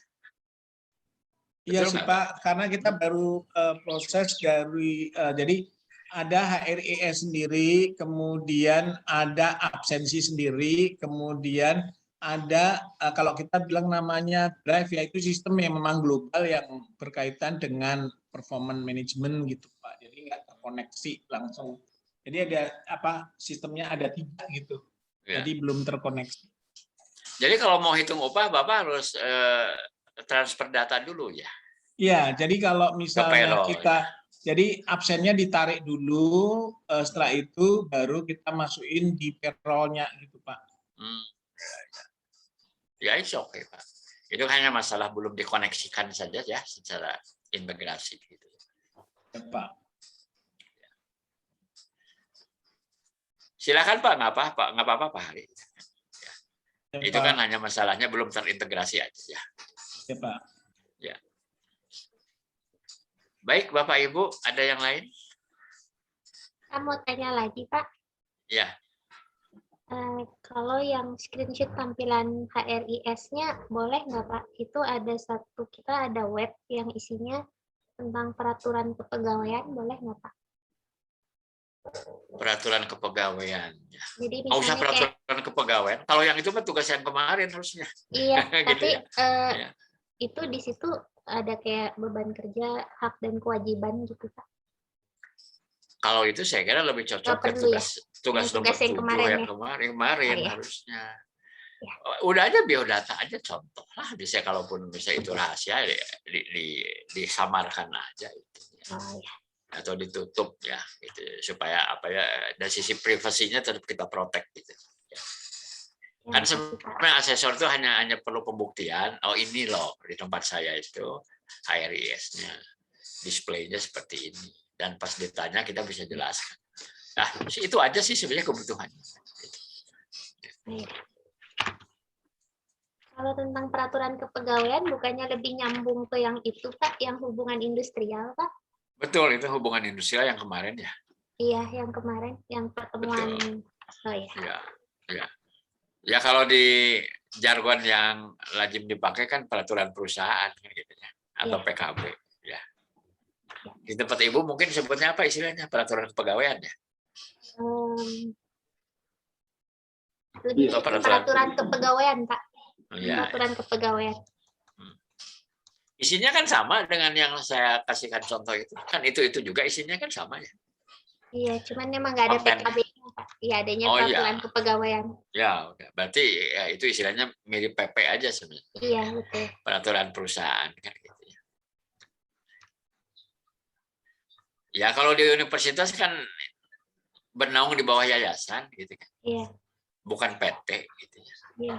Tapi kalau dari sisi perspektif Undang-Undang Ketenagakerjaan itu tetap aja sama gitu dengan sebuah perusahaan.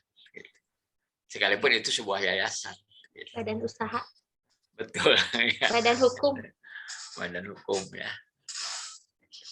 Jadi secara umumnya disebutnya pemberi kerja aja kan gitu. Ya. Pemberi kerja. Yayasan juga badan hukum Pak. Ya betul. Oke, gimana? Kelihatannya udah siap semua. Tinggal tancap gas untuk beresin ini ya, portofolio yang belum diupload ya. Mudah-mudahan lancar lah semua. 20 ya Pak ya, banyak ya. Amin. Bocorannya Pak? Apa sih yang Besok, bocorannya besok. Dari pra-assessment. Ya. Jadi besok itu menurut saya tuh sangat krusial untuk kita ikuti. Ya. Karena apa yang akan terjadi tanggal 16 itu adalah penjelasannya besok. nanti Pra-assessment ini. setelah besok masih boleh diskusi ya Pak sama Pak Oh Dadang? boleh, kontak aja. Zoom aja lagi Pak. Oh jumlah.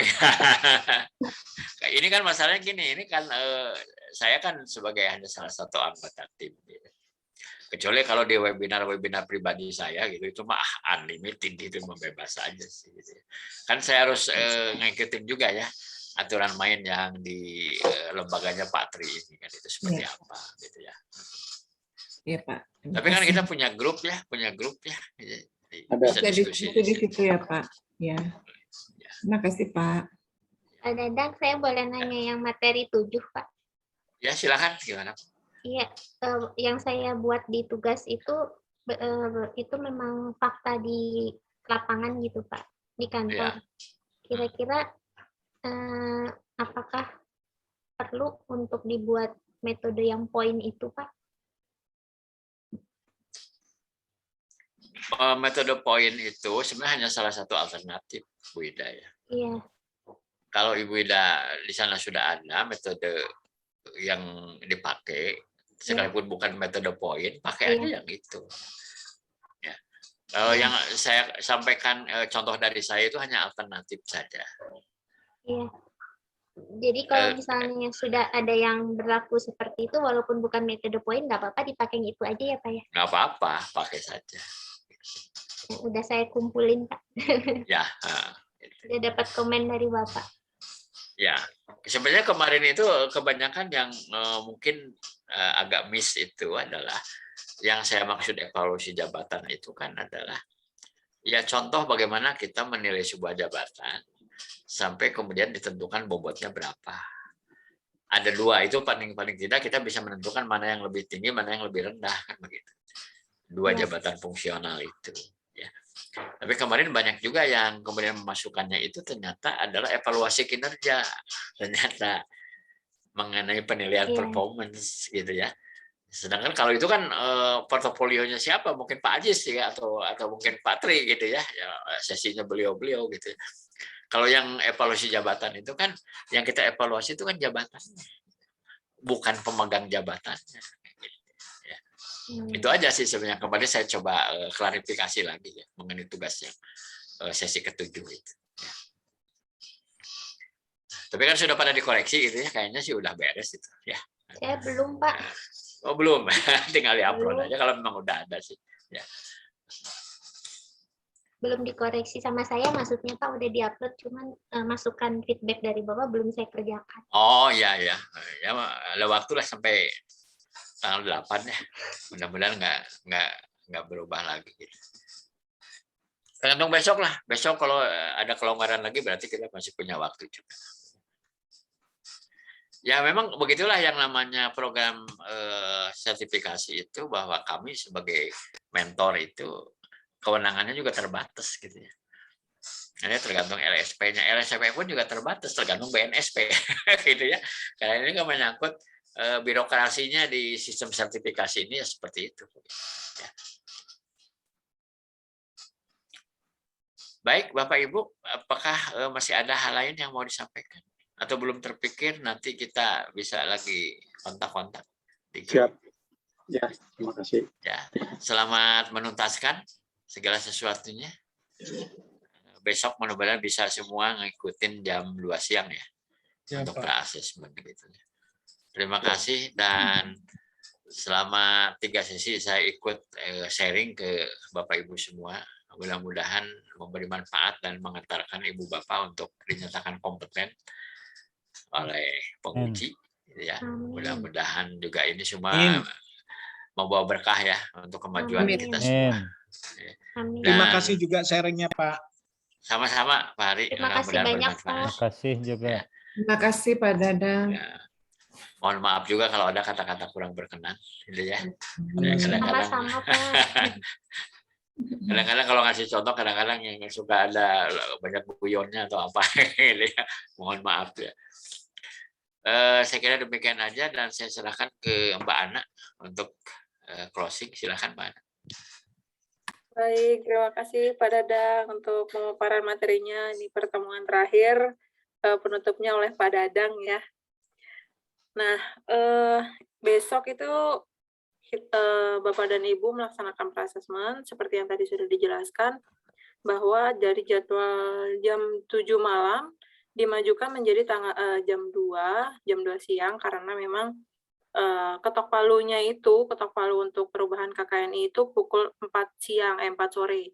Jadi diusahakan sebelum ketok palu itu kita bisa masih bisa ikut untuk KKNI yang lama gitu. Nah, mungkin sekarang saya mau minta waktu luangnya sebentar seperti biasa Bapak Ibu untuk mengisi Mbak HR. Ana, maaf saya Ya. potong sebentar. Jadi itu besok tugas-tugas yang portofolio itu berarti besok semua harus selesai ya Bu? Iya Pak Hari, supaya nanti Pak Dadang dan mentor-mentor lainnya juga bisa review ya Pak ya. Jadi sebelum Bapak dan Ibu mempersiapkan untuk asesmen, nanti tugas-tugasnya itu sudah selesai dan lega gitu, tugas-tugasnya itu benar seperti yang diarahkan oleh para mentor gitu ya Pak Dadang ya. Tadi Jadi kalau katanya Pak Tri sih, kalau nggak salah tadi mungkin maksimal maksimal tanggal 8 gitu ya? itu sebenarnya bisa Bu. Itu tuh maksudnya Pak Tri tanggal 8 itu untuk pra-asesmennya. Sementara untuk tugasnya sendiri itu H+1 dari penugasan karena memang untuk mengerjakan tugas pra-asesmen untuk mempersiapkan asesmen itu materinya juga cukup banyak Bu, nanti takutnya juga menumpuk, kasihan pada Bapak dan Ibu semuanya nanti kalau harus double-double gitu. Untuk pra-asesmennya memang tugasnya panjang dan harus menyusun presentasi Bu, jadi persiapannya harus matang juga. Begitu, tapi kan memang untuk asesmennya tetap tanggal 16 ya, jadi untuk persiapan asesmennya juga masih lama sih. Ini di pra-assessment kan kita belum nyiapin presentasi ya Mbak ya? Kenapa? Kalau di pra-assessment kita belum nyiapin presentasi kan? Baru ditugaskan untuk mempersiapkan presentasi Bu. Oh iya, jadi kira-kira jadi paling lambat upload kira-kira kapan? Kalau tadi saya dengar dari Pak Tri maksimal tanggal 8 udah upload, kira-kira gimana? Apa terlalu telat untuk tanggal 8? Soalnya sejujurnya saya banyak yang belum bikin. Mungkin yang belum dikerjakan tugasnya itu yang pertemuan akhir-akhir ya Bu ya, Pak Dadang dan Pak Tri ya. Nanti kalau misalnya banyak yang skip Mbak, ada yang tengah belum, yang ujung udah, jadi nggak beruntut gitu. Boleh, nah kalau bisa sih secepatnya ya Bu ya, karena memang yang ditakutkan itu karena penumpukan tugas ya Bu sebenarnya. Kalau Pak Dadang mungkin nanti bisa ini ya Pak ya, untuk review tanggal 8 masih bisa ya Pak? Kan memang ya. Tugas terakhir tanggal 8. Ya saya monitor deh, ya secepatnya Monitor, saya ya. kasih feedback. Nggak apa-apa, nanti kalau para mentor juga bisa ikut mengecek pada masa persiapan itu apakah Bapak Ibu semuanya sudah mengumpulkan tugas dengan yang dari permintaan asesor, permintaan mentor atau tidak gitu. Nanti direview oleh para mentor gitu. Soalnya kayaknya saya paling lambat ngumpulin Mbak. Dibanding yang lain mungkin udah pada lengkap, tinggal saya mungkin yang paling lambat ngumpulin. Belum, apa-apa, Bu. tenang aja Bu. Sama-sama. Bu, siap semangat Bu.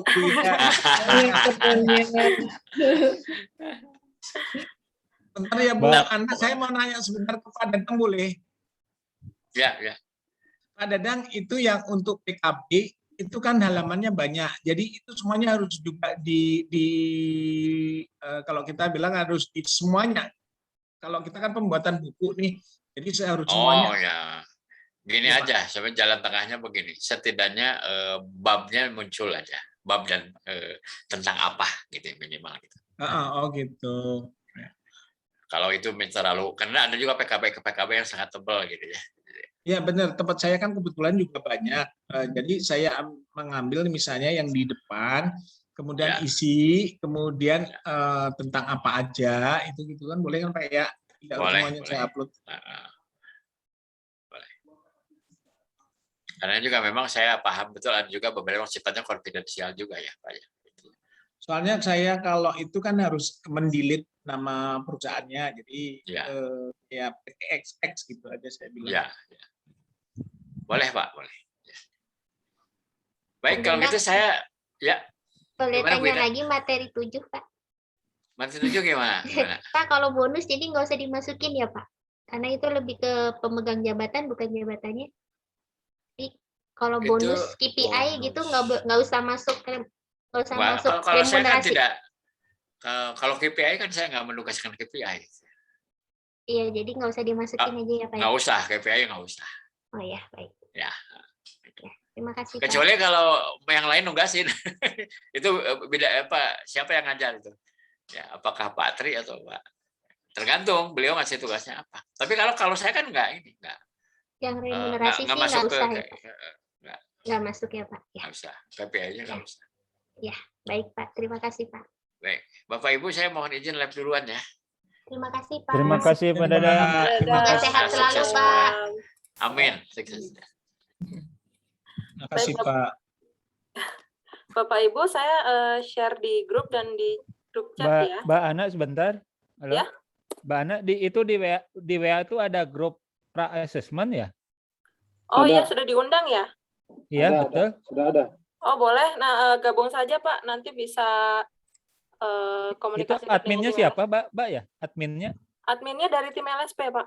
Oh dari tim LSP ya. Saya juga belum gabung karena belum diundang, itu dari. Ya karena belum ada informasi dari grupnya, baru masuk apa diundang masuk. Semuanya sudah masuk Pak? Saya sudah undang tapi saya belum masuk. Oh mungkin anggotanya sudah, pesertanya sudah dimasukkan. Jadi Bu Rita, tadi saya juga dengar kalau Bu Rita itu ada acara ya Bu di tanggal 16 itu ya? Betul, ponakan saya nikah, tapi acaranya sih sore. Nggak apa-apa, saya pakai kebaya aja. Kenapa kemarin gitu? Itu untuk yang asesmen batch kemarin, asesi itu diberi kesempatan pilih urutan. Jadi kemarin itu pesertanya ada 8, dibagi 2 kalau nggak salah tuh. Lalu nanti Bapak Ibu bisa pilih mau urutan keberapa gitu. Kalau misalnya Bu Rita bisa pilih nomor 1 nggak apa-apa. Coba diajukan aja nanti di grup bisa pilih ini nggak urutan gitu. Oh ya baik Pak, terima kasih banyak. Ya. Baik. Ada yang mau ditanyakan Bapak Ibu untuk pra-assessment atau asesmennya? Mau tanya, kalau pra-assessment kan kita hanya mendengar aja tadi kata Pak Tria, Mbak. Iya, jadi pra-assessment itu seperti penjelasan untuk membuat atau mendaftarkan diri di akun uji, akun dari BNSP, dari LSP-nya Bu. Jadi nanti diarahkan oleh tim LSP gimana cara mengisinya dan syarat-syaratnya apa aja yang harus diisi gitu, dari ukuran file atau ya pokoknya diarahkan oleh tim LSP gitu Bu. Itu sendiri bisa kalau sekarang bisa diaksesnya itu akunnya hanya di tanggal 15 sebelum 1 hari sebelum asesmen ya. Nah, di besok itu cuma diterangkan saja, tapi untuk Bapak Ibu mendaftarkannya nanti tanggal 15 karena kan memang sesuai yang tadi dijelaskan Pak Tri, sebenarnya itu jarak dari pra-assessment dan asesmen itu hanya 2 hari. Cuma karena kita minta kelonggaran untuk diundur seminggu, boleh saja untuk persiapannya seminggu, tapi untuk akses akunnya, pendaftaran akun dari LSP itu tetap 2 hari saja gitu. Nanti dijelaskan kok sama tim LSP untuk detailnya. Jadi Bapak Ibu itu besok hanya butuh memperhatikan saja sih. Bapak Ibu bisa kan ya hadir besok jam 2 siang? Yap. Karena itu penting sih. Dan juga ada pengarahan untuk mempersiapkan apa saja yang dibutuhkan untuk asesmen besok gitu. Satu lagi Mbak Ana, nanti pas assessment kita tuh standby seperti ini gitu. Iya, ditunggu. Biasanya itu paling lama itu 1 jam, Bu. Lumayan lama kalau ini wawancaranya, pengujiannya. Per orang berapa lama, Mbak? Paling lama itu kemarin 1 jam, Bu. Makanya dari pagi sampai sore. Padahal pesertanya itu ada 8. Dan asesornya itu ada 2. Lama itu, Bu, biasanya. 1 orang berapa tapi Mbak Ana? Biasanya 30 sampai 1 jam, Pak. Itu Oh, tergantung gitu. asesornya sih. Kalau misalnya asesornya mau ngajak ngobrol atau yang lainnya bisa lebih lama atau malah lebih cepat gitu, Pak. Jadi waktu saat mulai itu dia baru bagiin tugasnya, baru kita bikin gitu, Bu. Di pra-assessment itu kan ada penugasan ini membuat PPT, PowerPoint. Nah, nanti di asesmennya itu Bapak Ibu tuh ini presentasi dan juga nanti wawancara gitu. Jadi tergantung, maksudnya kalau kita bikin PPT kan tergantung dia kompetensi yang harus kita presentasikan apa pada hari itu juga. Iya, dari pra-assessment nanti dijelaskan apa saja yang perlu dijelaskan dalam PowerPoint gitu. Nanti ada poin-poinnya kok, Pak. Jadi diarahkan nanti Bapak perlu menjelaskan apa saja, dan nanti dijelaskan banyak poinnya kok, Pak. Jadi bukan hanya presentasi dari bayang-bayang Bapak Ibu saja, jadi memang udah diarahkan gitu. Poin-poinnya apa saja yang perlu dijelaskan. Gitu. Kalau yang sudah biasanya apa, Mbak Ana? Tadi buat bocor. Yang sudah. Sebenarnya seputar ini tugas, Pak. Sebenarnya itu. Jadi diulang gitu. lagi. Jadi ya makanya dari awal itu mentor meminta untuk segera melatih dari mengerjakan tugas itu karena memang jika tugas selesai itu sangat membantu untuk penyusunan materi di presentasi gitu, Pak. Memang itu karena pengulangan gitu, ujian gitu. Gitu. Kalau butuh diskusi juga nggak apa-apa, kan persiapannya juga lama, nanti diskusinya bisa lebih dalam, biar lebih jelas gitu yang akan dipresentasikan apa. Karena masih ada waktu seminggu, lama juga itu, Pak.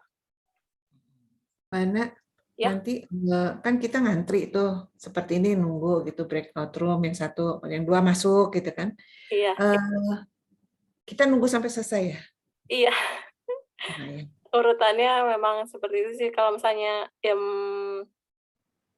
nggak bisa prediksi juga sih, Bu, sebenarnya berapa lama 1 orang itu selesai gitu. Jadi memang kita standby.